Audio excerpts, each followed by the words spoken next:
Hello again.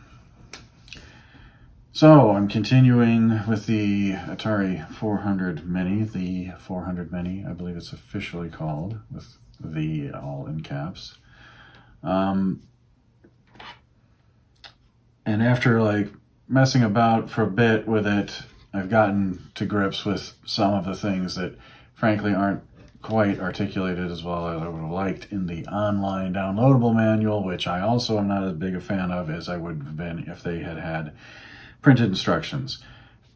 The gamut of what you can do with the thing doesn't bother me as much not to have all that in a printed manual, but I think if you're going to have an advertised feature like loading your own content, your own ROMs, maybe tell us how to do that. But then even when you read that bit, it doesn't go into all the nitty-gritty details. For example, there are some games that require a blank disk be loaded.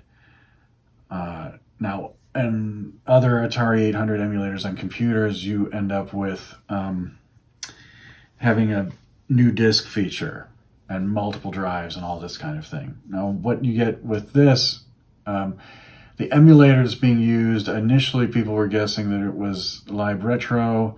That does not appear to be the case. A bit of digging, investigation on the part of some intrepid Atari Age forum users have determined that the emulator is in fact the Colleen emulator, which I think, like Stella, is named after some kind of graphical chipset in the Atari 800 computers. But this is an emulator that was developed for Android. So it's not quite the same. It does have some similar features to emulators like Atari 800, which on the Mac was Atari 800X. But it seems to do a good job. You can cycle through disks and things like that, which is kind of important to note. But when you get ROMs, although when you bought the software back in the day, you might have gotten like a couple of floppy drives, 5 1/4 floppy disks, which were double-sided, that you would flip over. So, but when you get the ROMs, you'll see them as like A and B, or, they'll be like actually the size of the disk. So not being like a one disc that you flip, instead you end up, so if it was like a double disc thing, like Alternate Reality, for example, had 2 discs that it came with. So you have side 1 and side 2 and side 3 and side 4. They'll be labeled as disc 1, 2, 3, 4 in the ROM, or A, B, C, D maybe. Don't know. Depends on where you're getting these things from. Always make sure that they're somewhat on the level. So how does this machine deal with that? Well, according to the instructions, you need to create, well, you don't need to do this, but you would basically need to load these things. So if you have 2 disks, it's not a big deal, or 2 sides rather, if you have 2 images. So Conan, for example, comes in A and B. Goonies is A and B. Those you can just apparently select because the game kind of continues, I guess. I don't know.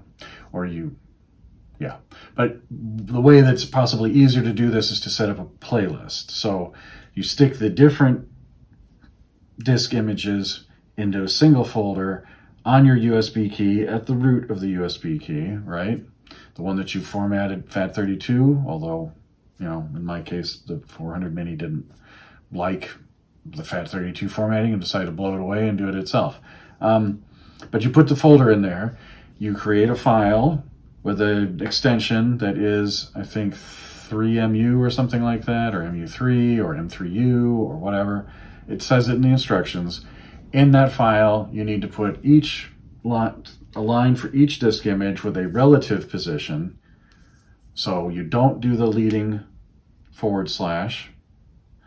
You use just the name of the folder and then / name of disk 1, disk 2, disk 3, disk 4. When you're in the game, you press home and down, the down button, and the home button, which is the unlabeled button that's on the right as you're looking down at the joystick, and it will bring a little pop-up up. And then you just keep pressing that to toggle through the disks, and it'll just go 1, 2, 3, 4, 5, depending on, you know, the ones in order that you put them in the file. So that's kind of key, that you're putting the right images in the right order. Now, alternate reality, as an example, when you create a character, requests you insert a blank disk. Well, where do you get a blank disk from? Because there's no mechanism inside the machine to create a blank disk. Well, what you need to do, when you put the USB key in, either, as in my case, it'll blow your key away, format it, and create this file, which is called the 400basic.atr, or something very similar to that, or it will simply create that. Now, what that is actually a blank disk image. The Atari Basic is in there, in the machine firmware, so it's just creating this disk so that if you wanted to, say, do some programming, you could save your work, right? But for game purposes, that's a blank disk image. So in the case of something like alternate reality, you need to take a copy of that file, stick it in the folder, and I've renamed mine to something else. I called it, you know, AR City, because it's for the city. There's two different alternate realities, city and dungeon. So if AR City.atr, you know, it's in there, and then update the playlist to include that disk name. Then, when the thing goes and says insert a blank disk, I go and do the little home down mambo until I cycle to disk 5. And then it recognizes a blank disk and it'll go and use it. Yay! So that works. But again, not documented. The stuff about changing disks with the home down, that is documented in the online manual that you access by using the QR code from the setup guide. But the thing about, you know, the Atari 400 Basic thing being a blank disk, or maybe that's referenced in there, but they don't really go into detail about if a game needs a blank disk. So that was kind of like, thanks to people on the forum suggesting that solution, because I was like, I don't know what to do with this. As it turns out, alternate reality, a game that I have some nostalgia for, mainly around its ambition of trying to be an RPG, like a pen and paper RPG, but man, playing it now, it's like glacial. Like this game is so slow. How did I ever play it back in the day? But anyway, I digress. The point of this video is I'm going to go through some ROMs that I have in my collection, most of which are games that I actually played on the 800XL back in the day, some of which are not, and look at just some little fiddly details. For example, Atari 5200 carts. Not a super great experience because of the way that the machine decides to, instead of saying, right, I'm going to translate these digital controls, we're just going to play the game with digital controls. It says, this is an analog controller. Let's try to map this digital stick to an analog control interface that the cart expects. And the results generally suck. So if you have a game that you would like to play that was on the 5200, if it was a 5200 exclusive, you're just going to have to suffer with it, or potentially try something like my secondary controller of choice, which is a Sony PlayStation 4 gamepad with a cable, which works just fine. Well, I say it works just fine. Does it work just fine playing 5200 games? Not really, but you know, I don't think there's a real fix for that unless they decide to change the firmware approach to dealing with 5200 games, because very few of them actually need analog control interfaces. I mean, I know that the system had an analog joystick, but the fact is, Galaxian doesn't need analog controls. There's no value add to that at all. So once again, bringing into question, why did Atari decide to do that? I think possibly it was, we don't need paddles for the 5200. We can use this analog joystick. It'll work like a paddle, and it does, sort of, but it sucks. Anyway, so I'm going to go through some of that, the fiddly details of that, but back to the 5200. If it's a game, do a search. Some of these games are available on the 5200 and Atari 8-bit computers. If you're given a choice between something that ends with a .car extension, for example, and a .atr, pick the ATR. This will be a much better experience for you because the Atari 8-bit computers used just bog standard CX40 joysticks, which is why this is the pack-in controller for this machine. Another side note about these controllers. People have been having some issues. Apparently there's some QA problems with the manufacture of these. So some people have gotten these machines and they've reported that, as I said in my last video, there are issues going down, that everything ends up like forced down all the time. Some enterprising people on the forum have found that if you take the stick apart, underneath these rubber feet are some screws. Undo those, get a small piece of foam, a little square, a round piece of foam rubber, stick it in the middle of the control board, underneath where the center post of the joystick sits, and that apparently corrects the issue. So, you know, don't lose hope if you're unhappy with that. And again, other controllers are supported. I don't know what the specifically. I know the PlayStation 4 controller works a treat. I'm not sure about Xbox. I think the Xbox 360 pad might. And certainly I've read that the 8-bit do controller family seems to work as well, those USB controllers. I happen to luck out and my joystick appears to be just fine, thankfully.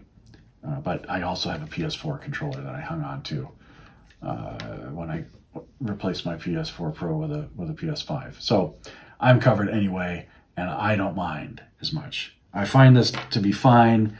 The shoulder button is something that's not too difficult to hit. The fact that in the stock games that come with the machine, you can't, for some reason, remap controls, but you can for the stuff that you load. I don't know why they wouldn't just make it possible to remap buttons for everything. Maybe a future firmware update will do that, but Retro Games doesn't have a good track record of committing to long-term support for these things. So I'm sure they're going to do some kind of firmware update. I doubt it will be an ongoing process or that it will be as extensive as what is happening with PlayOn regarding the 2600 Plus, which still has no official release, but does have some beta firmware releases that people have been singing the praises of. If they can find a way to make that easier to install, like the 400Mini was built to have these things in mind, that would be great. But anyway, the shoulder button, unfortunately, in a lot of games does stuff you don't necessarily want it to do. So you do have to kind of retrain yourself to hold the joystick with your finger up high and not press down with your thumb. You know, just keep your extremities off of these buttons, because right is, you know, one of them's reset and one of them start, and they'll do funny things. So it's a mixed bag. I don't have a problem with this stick, but some people have reported they're like constantly hitting things accidentally. I don't know if they're being like really muscular with their joystick. This thing doesn't require a lot of input. I'm usually content to just do this. I've actually seen people like do this before with these CX40 sticks, which I find very strange. I've always just kind of, you know, light touch should be all that's required. You don't need to you're not playing an arcade game with there's not a lot of throw. There was never a lot of throw with these sticks. I guess there was a little bit more back in the day, but they're kind of, you know, the modern ones definitely are using little plastic dome contact switches. It is not necessary or the control pad surfaces rather, not the clicky dome type. That was the old style, but it's not necessary to go, you know, full force with these. And if you do, you're probably going to shorten the lifespan of the stick and have a lot of problems. So anyway, let's play some Atari. Okay, so a little bit of fiddling about here. One thing I wanted to show is there are a couple unlockable games in here, which I found out thanks to another YouTube video by somebody else. The Gen X Grown Up. Thanks for that. So there are two hidden games in here. You have to have a second controller hooked up to port 2 when the machine is turned on. If you plug it in after it's switched on, no effect. But you get Castle Crisis, which is a very good port of Warlords that was done by an enterprising homebrew person. And you also get Super Breakout. Now, annoyingly, although I could right now disconnect controller 2 and they would continue to be there, the next time I boot without controller 2 plugged in, they go away. And I find that a bit obnoxious, to be honest. I'm all for having hidden games or whatever, but for God's sake, if you're going to let me unlock them, let me unlock them permanently. You know, these, Warlord's debatable. I mean, it's like a multiplayer game. You can't play it one player. But Super Breakout, certainly, play that single player all the time. Now, this is the interesting bit for me, is I'm using the stock controller for this. And, I forgot to choose a game. All right, so 2 players, 3 players, 4 players, 5. I'm pressing up, 6, 7, 8 players. I mean, you're handing off, but that's pretty impressive for the 8-bit. Now, I don't have, what is it? All right, so you press the menu button, which is the left-hand button on the front of the joystick, or top, however you want to look at it, edge, the little lozenge-shaped buttons. So, I got double, progressive, cavity. We'll play progressive, and then you just press the right ring button to start, and then press. Now, normally, a regular joystick interface for this kind of game, rubbish. But this is not the worst, I have to say. Hasn't gotten fast yet. I did try playing this before with my PS4 pad, and I was very pleased with the results. Not as good as using a rotary, paddle controller with a potentiometer in it, but I definitely thought it was tuned better using the PlayStation 4 pad, thumbstick. It felt a lot better than playing, and this is just pants because, I'm playing with a frickin' CX40 joystick. It's crap, but it definitely felt better playing with the PS4 thumbstick than I think playing Breakout games on the Atari 50 did, the arcade version anyway, or the Flashback collection. I was really quite surprised by that. But still, not going to do it on a regular basis because I just don't like that interface. Now, Castle Crashers, or whatever, Castle Crisis, on the other hand. Okay, so we have to count down to let other players join because this is a port of the arcade game, basically. But as you can see, it looks quite good. Whoa, the speed is crazy. This guy's going for me. It's a very good rendition of Warlords and closer to the arcade than the Atari home consoles.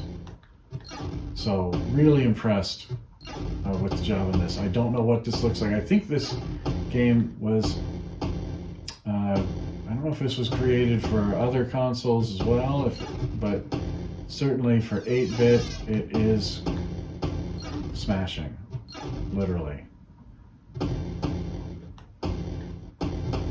But again, it's something that if you don't have multiple controllers connected, at least 2, it doesn't unlock. So every time you power up, you've got to have that extra joystick or control pad attached, which I find annoying. But it is still here, you can't deny that.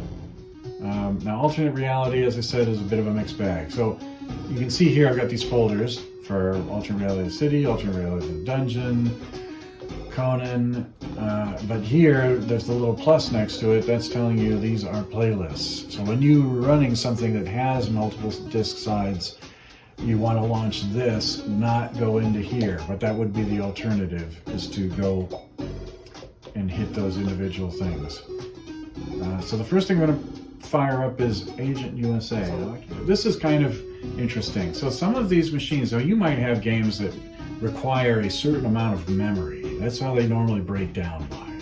or they require a certain kind of hardware in order to execute the code. So the 800XL, for example, had more memory than the 800 or the 400. I think it might have had a more advanced graphical processor. I honestly can't remember. I didn't pay attention to that kind of stuff. I bought it because I could afford it, and it seemed like a good mid-range model that had wide support. The 130XE is after my time. By that time, I was no longer paying attention to what was happening in the home computing field. I think I probably had moved on from my 800XL to an IBM 8086 that was owned by a friend of mine's family by that point, and then later had no computer at all. But this, you can usually tell what's what by, for example, the card. Now, this is interesting. The documentation doesn't make reference to the .car format, but it is supported. But if it's got a CAR after the file name, then odds are it is going to be a 5200 game. So if you try to run it, by default, everything defaults to in the settings, it will default to the 800, because that was kind of like a good midpoint. Most games that were written for Atari home computers ran on the 800. But if you have like a cartridge format, you might need to switch it to 52. So I'll run Shoplifter and you'll see. When you make this selection here where you choose a different machine type, it does save it to a config file. So you do only have to do this once, thankfully. But one thing to note that's kind of annoying, well, we'll get to that. So here we have the control type. I'm using a joystick. There are no paddles. So using paddles for games, I don't know how that's supported. If this is like a planned future peripheral, or if they're going to have some kind of paddle emulation that's added, I don't know. But if you can look here, we can actually map controls. Now when you edit, you get a dialog here. Now, this is where, if you have a manual that says, well, press this key on the keyboard to do this, that's not a key that's already mapped, because you'll notice that if you look at the top, there's the fire buttons. So the fire button is just mapped to both the shoulder button and the red button on the stick. The option key on an Atari keyboard is mapped to the left ring button. The select key is mapped to the right. Now, a lot of games will use the select key to choose a game type, if there are multiple game types, or if it's possibly one or two player. The top ring button is the start, and many games in the Atari 800 will start with the start button, and then they've remapped the fire button to down for some reason. You might not like that, so change it as you wish. But some games will use the space bar, so in that case, choosing an action for, like, say, down and mapping it to space on the keyboard is a good choice. If it's intermittent, like you don't need constant access to it, you can bring up the on-screen keyboard by pressing the menu and home buttons at the same time and just select it from there, along with any special Atari keys. It is hard to tell what some of them are. I have a USB keyboard attached. If you launch the basic program, you can press keys to see what they do, but the fact is, a lot of them will print some kind of unhelpful ASCII character, so it doesn't necessarily tell you what you need to know. You're going to have to do a bit of experimentation. There's no way around that. But most things are just use the joystick, press button to fire button to start. That's it. So, all right, so we're going to fire up this game. Now, this is a game I remember enjoying. This is kind of like, it was actually an educational game, I believe, designed to teach kids geography, because you're trying to find the dangerous fuzz bomb. It's turning people into fuzz bodies. You want to go and get it. You have to destroy it, the original one. See, look, it's turning the normal people, who are little hats with feet, into fuzz bodies, which are little bunches of pixels with feet. So you have crystals, and when you drop the crystals, or you can drop, when they get dropped, if you touch the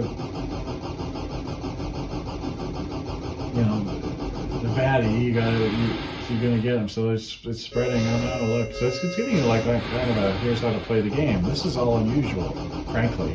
A lot of games are not this helpful in how to play.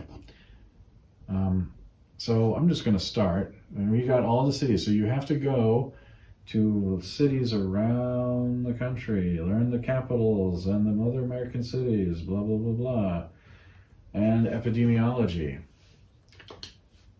So let's fire it up and see what's what. So we start out in Carson City, Nevada.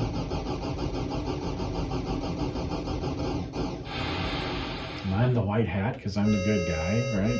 Classic Western trope. There's an information booth. What can I learn here? Oh, so I can learn city information. And it tells me what? What is it telling me? Oh, how many crystals are there? So I can find crystals. Because I want crystals, because you need 100 crystals to beat the fuzz bomb. Now it tells me where the fuzz bomb is right now. It looks like it's somewhere in the Carolinas, possibly. So let's get the city information. Oh, now its current location is not... Oh, there it is. Charleston, South Carolina. Aha. Fuzz prediction. Where do we think it's going to go? So press the space bar. All right, so it's spreading from the eastern seaboard. And leave the booth.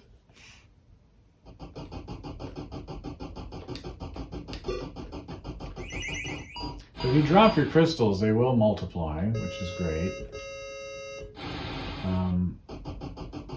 But other people try to grab them, so you want to be mindful of that.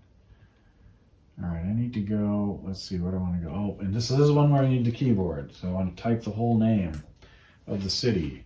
Now let's travel to my hometown. No train service to Chicago. Oh, I have to pick one of the destinations. Why can't I just like scroll through them and pick it that way? Why do I have to type it? Well, fine. Okay, we'll go to, let's go to Boise. Do I have to type? Let's see. All right. Boise, Idaho. Brilliant. Thank you for that.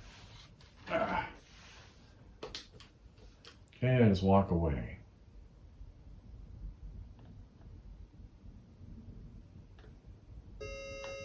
Okay, I need to get a train.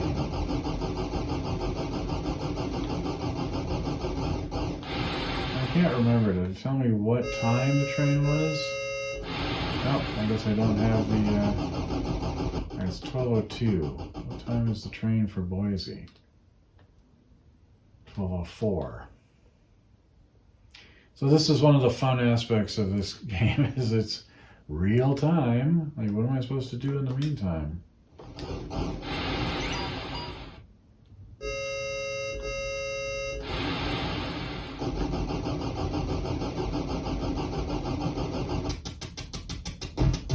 Oh, I got on the wrong train. Oh no. Oh, this train takes forever to go someplace. I didn't really want to go to San Francisco, but that's fine.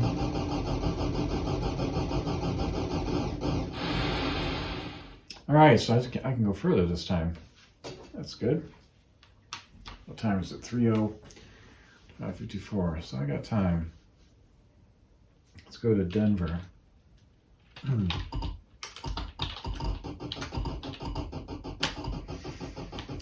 Now that's 3:07:15. God, I gotta wait a minute and 15. It's just so annoying.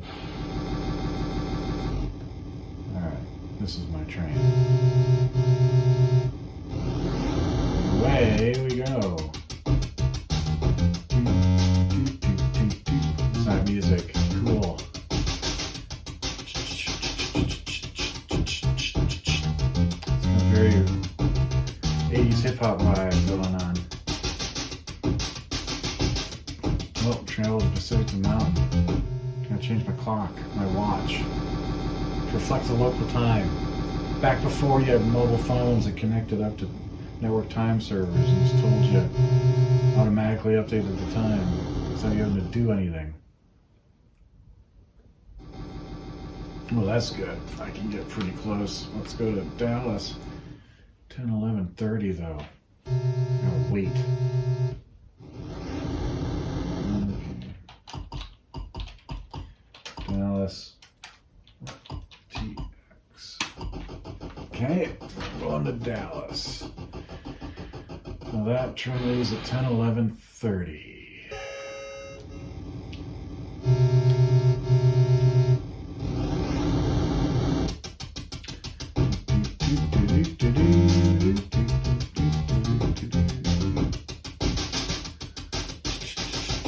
Where's my cardboard so I can do some breakdancing?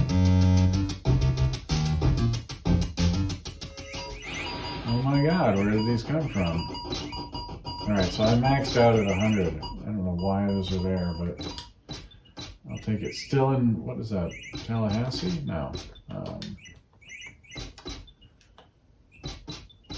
Jacksonville.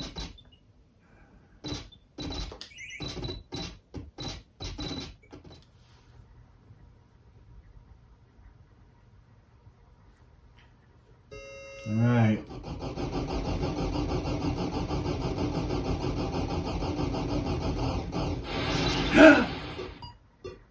That's amazing.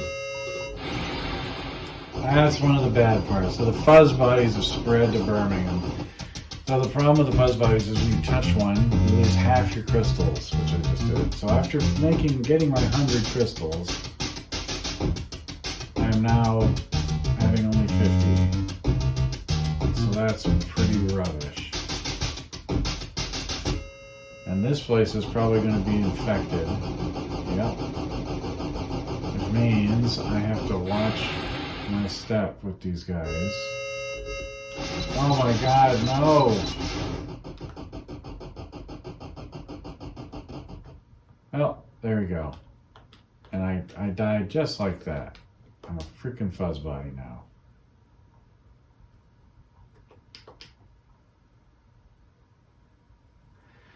Well, that was anticlimactic. The good thing is in the edit this will be much shorter. Alright, now, alternate reality, as I said, is a game of slow pace. I'm not going to go and play it at any extent because it's just a pain in the backside. But let's give it a go. Copyright 19. What? Oh, that was cool. It just crashed. Well, I don't know how to understand what's happened here, but I'm not playing that clearly. Alright, let's play Archon. This is an early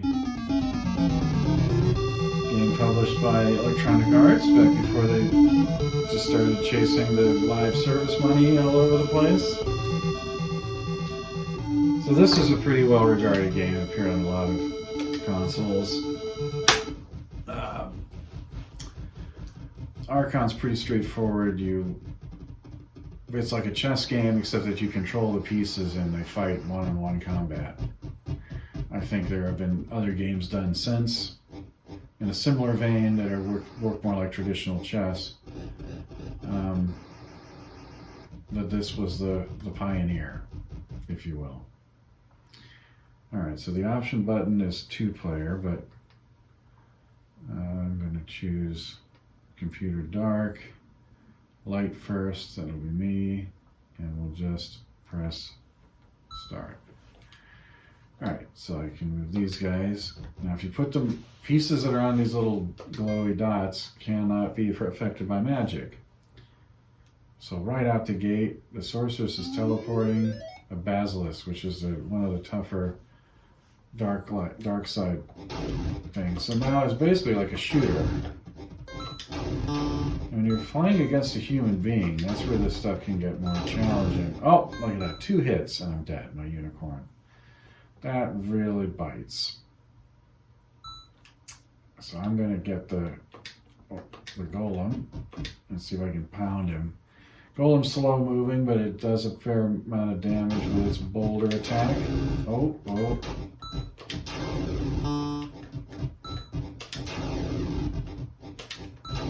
So you gotta kind of like lure them.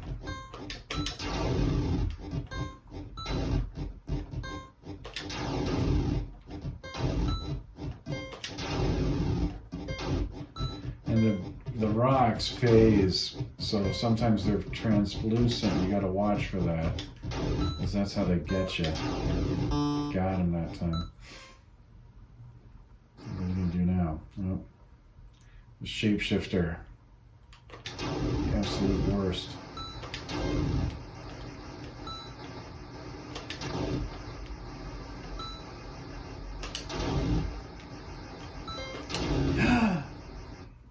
Shocking. So this game is basically just like Empire Strikes Back for the Atari 2600, except that you're attacking giant mutant camels instead of AT-ATs. Oh, you gotta watch so you don't get hit by the ammo or whatever they're shooting at you. Alright, they're getting too close to home.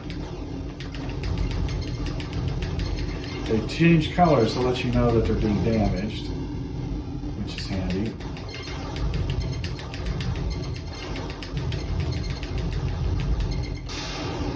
And they got to me. See, it's just unfair, this game, I think. But this was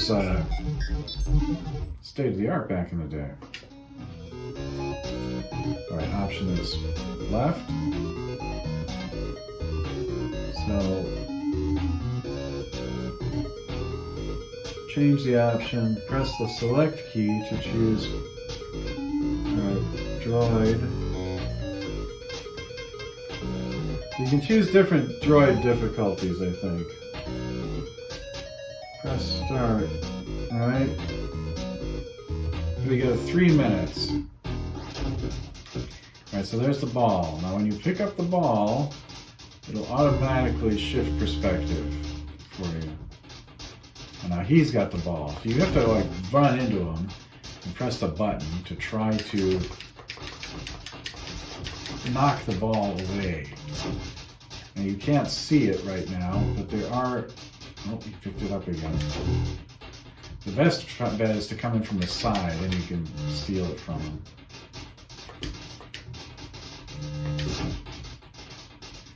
But he's trying to hit my goal here, which he did.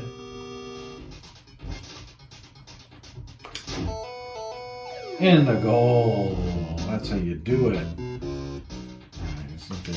Nope, I missed.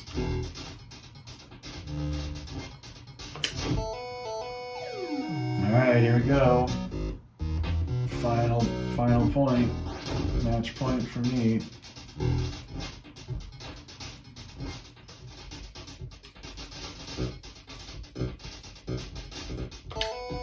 There.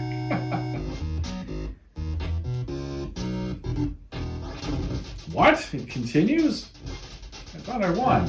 What else did need to be done? I have to put the frickin' nail in his coffin or something? Okay, surely now it's done. Oh, I see. We go to time. Alright, fine.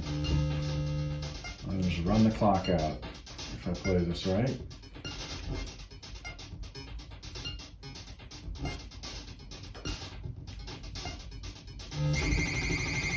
There we go. And he spins off into oblivion. Atlantis, much like the Atari 2600 version, Magic and Activision put out a lot of their games on 8-bit computers and consoles. You'll see the graphics are slightly better. And like the 2600 version, you just move, the joystick back and forth to select what gun you want to fire. So press left and press the fire button to shoot the left gun. Press right, leave it, just use the neutral position to hit the center. Right? And the ships have different fanciful shapes, and it's very colorful. Oh, that's right. I think I press 1 to choose number of players, and then again to choose a level. And then you move the stick to choose your location, or to leave your docking bay or whatever. You need to kill all of these guys and not get shot, basically. Except that you only can shoot when you're on these specific, grid lines.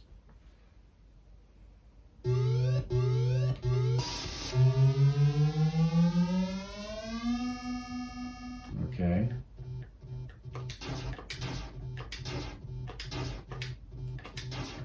I think that's the last enemy for this wave. Oh,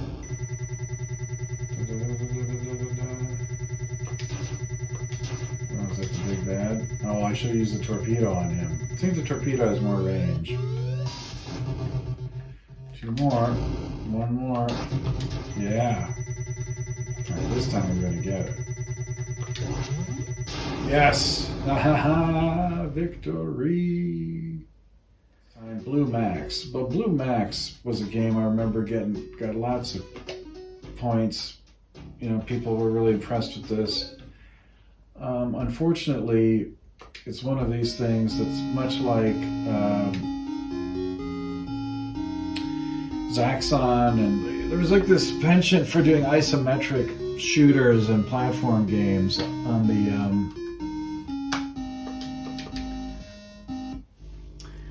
8-bit computers, which I don't really understand, to be frank. I took off too early again. You just the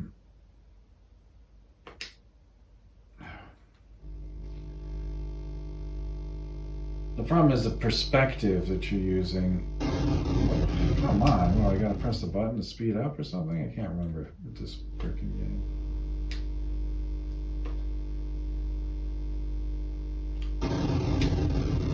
Oh no, it's one of these stupid ones where it's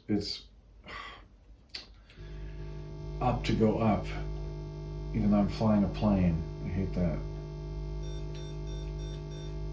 Alright, so I can control here. Now it's like, am I lined up with the plane? You gotta line up. You pull down on the stick and press the button to drop a bomb, but you got perspective issues where you're trying to like line it up.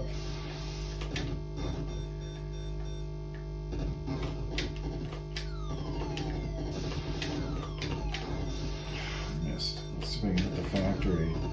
Nope. But that's what I didn't. I mean, this was a game that was a bit of a love-hate because I can't. You know, the perspective makes it difficult to tell what you're doing. You know, my bombs are damaged, my guns are messed up.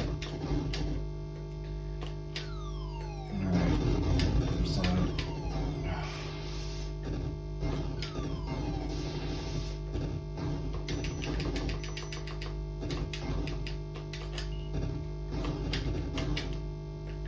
see if I can hit this guy.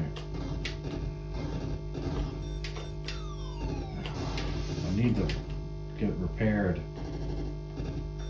It's like the planes, you're like trying to judge by your shadow and everything, whether you're at the right, and I think there's like a tone to clue you, but it's just too little too late. It's cute. So this game's kind of a, you know, it's just a bit of a nostalgia trip more than a game that was my target. Okay, I counted. Oh, something else got hit. Oh, I'm getting... What will not be broken on this plane by the time I get to the runway? Jesus. Alright. And I landed too fast. Yeah, still a kamikaze trainee. No, that's enough of that. There was a sequel made to this. I don't like it, so it's not going to be represented here.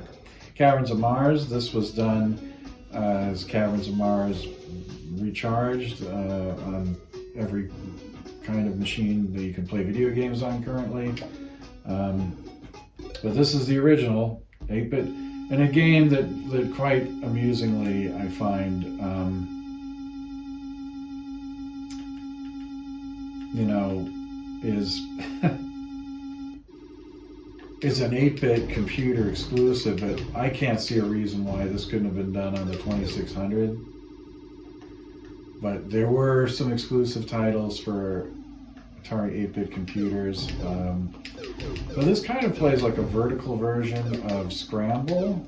You know, you got fuel containers and missiles to shoot. The fuel ones get you your fuel. You can just hold the button down because pressing it faster doesn't really cause it to fire faster. You know, you're not in control of your descent. I can kind of pull it up a little in that, but it really is just like you're falling constantly. So unlike Scramble, it ends. Oh, maybe Scramble ends. I don't know. I never got that far. Okay. Enemy destroyed. Bomb timer set. Escape time 30 seconds. Right, so now I need to get out. This will be one of these go faster to get out. So now I just need to escape. And I can't shoot my gun anymore. I'm just trying to get out of here. 4, 3. Kaboom! Look at that. All right, pretty cool. Pretty cool. First sortie.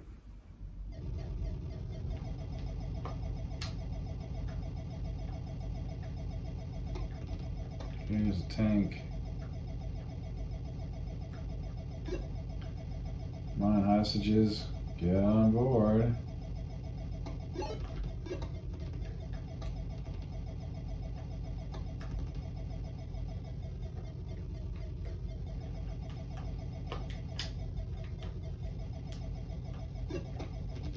Oh, you blew my chopper up. The 6 hostages dead.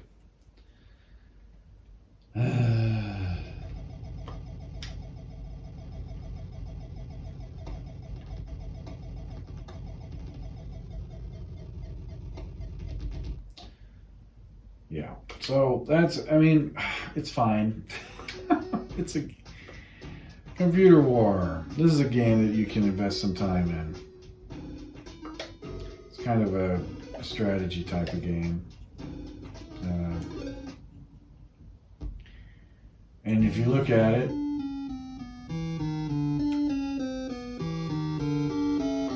thorny MI, number of bases to be disabled is 4. And if this looks at all, if this looks at all like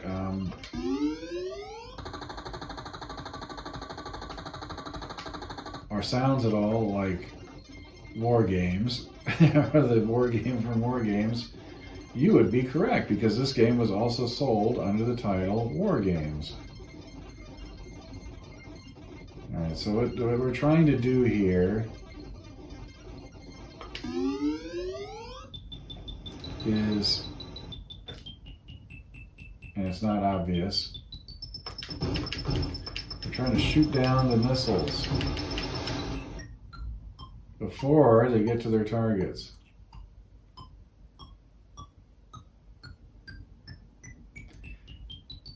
I'm going by the tone. There we go. Missile disabled. Up to dive, and so I can dive and climb and that, but it's not immediately apparent what I'm doing. So mostly I'm just trying to... Stupid missiles.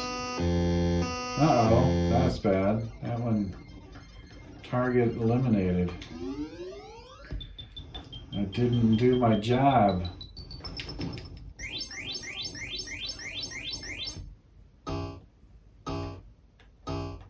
All right, now I'm trying to, I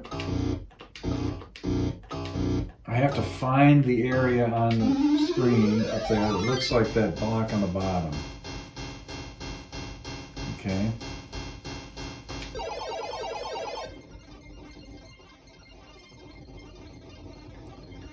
to remove a target, I guess. Yes! Got it. Alright. It's...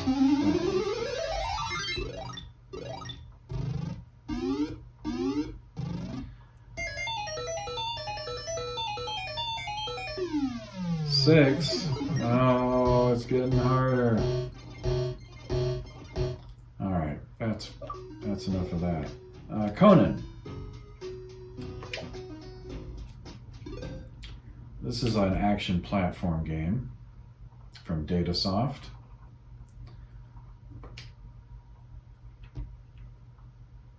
Flip the disc and press any key. Okay, so here we go. So I press home and down. Alright, and here it is. So I can throw a knife. I have 10 knives, so apparently I can throw them away. Like that one. That one got destroyed by a candle. And the best control interface ever, press up to jump. Good lord. Now this game is fiddly as hell, as I recall, being that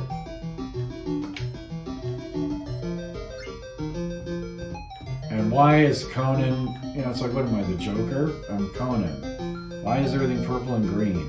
It's a very strange color scheme. So this is a game that if you go right up to the edge, like you think you would go, oh, I hit my head on the edge of the ceiling, and now I fell to the ground. You can fall as far as you like, though, as long as you're on solid ground.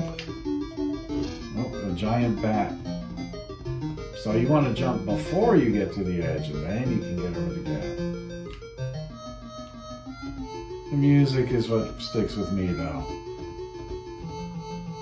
Alright. That was level 1. Level 2. Okay, so I need to jump. Get the key. And I gotta climb up into the treehouse. And this is another fiddly ass. There we go. And this one. See, look at that. Right. Oh. And I fell on the spikes. Got through the thing. Oh my god, I made it. Aha.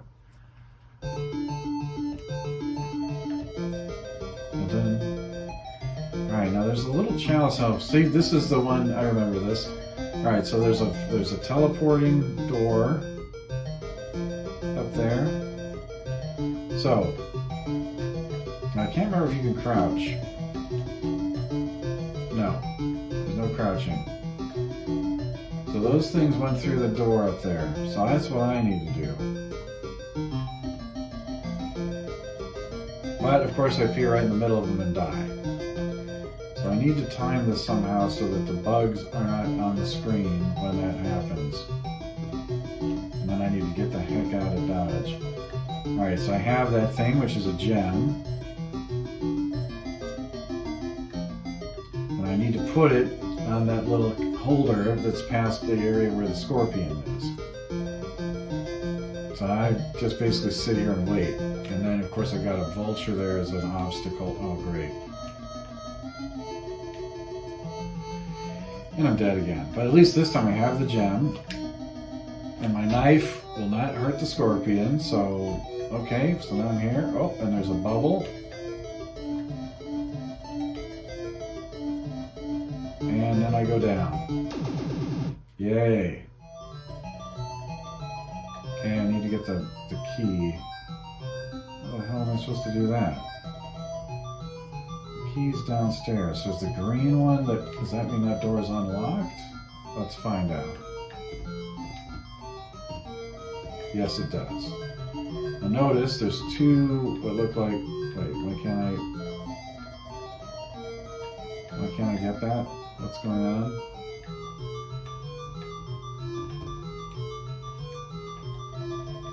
Okay, so I can't get the key?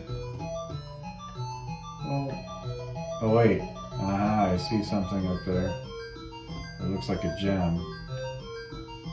Alright, oh! Okay, I've got a gem. stupid things are multiplying all over the place. Okay, so I go down here. Gem number 1 in this holder. So I'm assuming another gem will appear at some point. It seems to want me to do this platform to get back to the top. What?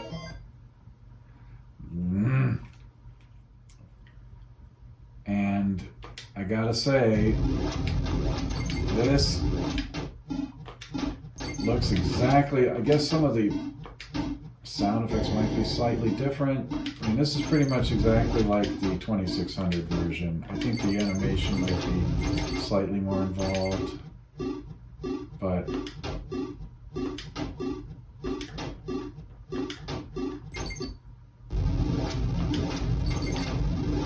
it's Demon Attack, you know it and you love it. All right, we'll save it. We'll leave it there for now. That was kind of fun.